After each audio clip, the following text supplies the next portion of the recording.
Here with Hundar. Hey. Mad Hundar. You're going to be in a big fight coming up May 14th. Talk about the preparation you've had. What's going on in your mind as you enter this big fight? Yeah, it's about a month away. It's just so surreal to me. I remember back in like February or something, it seemed like just like a distant mountain to get to. Now we're very close. It's been a up and down crazy road. You know, there's good days, there's bad days, there's setbacks. You know, you get sick, you lose time, you got to jump back in, play catch up. Sacrifice time, go above and beyond, you know, even your normal schedule. It's all good. It's all, you know, every bit of it kind of like reinforces the work that you've done, you know, so it rewards you for like what you put into it, obviously. So I'm feeling good. I'm feeling really good, and I got a hard month ahead, but I'm in a good place. Now, boxing is a very serious sport. You know, Yeah. People get hit in the head, even at the novice level. You know, people lose their life in the ring. You know, so you got to really take it serious. What's been the most challenging part of boxing training, and the whole nine?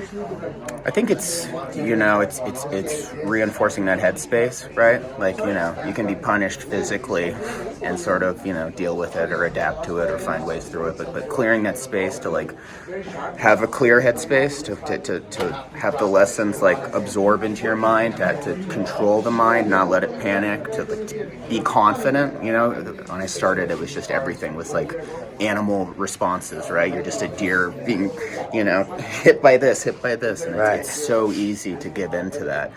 Like one of my first really hard sparring sessions, I felt like real fight or flight. You know, I caught a really hard right on my liver, and I almost dropped, and I was just like, I felt it, right? I felt it in a way that wasn't even me thinking. It was like my body responding. So locking down that mentality, which is just like an ongoing thing and maybe a lifetime thing, but to be able to be like walk into the ring and feel confident sparring, and walk into a ring and feel confident in a real fight, that's been a huge challenge for me personally, and I've made a lot of progress on it for sure.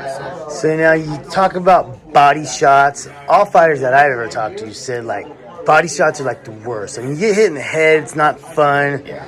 But would you say headshots or body shots kind of are the worst? I think body shots are worse, right? Just because it's, you know, yeah, I feel like you can kind of shrug off a KO headshot, but when you get hit in the body and your body, you have no control over it, right? It's just like, and you just drop and you're like, that feeling, the worst feeling to me in the world is when you're gassed, and then you catch a body shot and you're just like, I have nothing.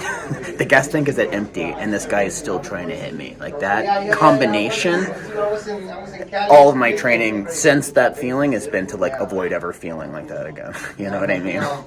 Now you got a lot of fans, you know, on social media. Have they made any comments about you fighting, and what is the feedback you've been getting from these guys? Well, you know, as somebody who did a lot of weightlifting before, it didn't feel like a huge stretch for my audience. But having done the training, I realized what a just completely different planet the world of, you know, boxing is. From like, oh, I lift weights, I do, you know, I lift for vanity's sake, right?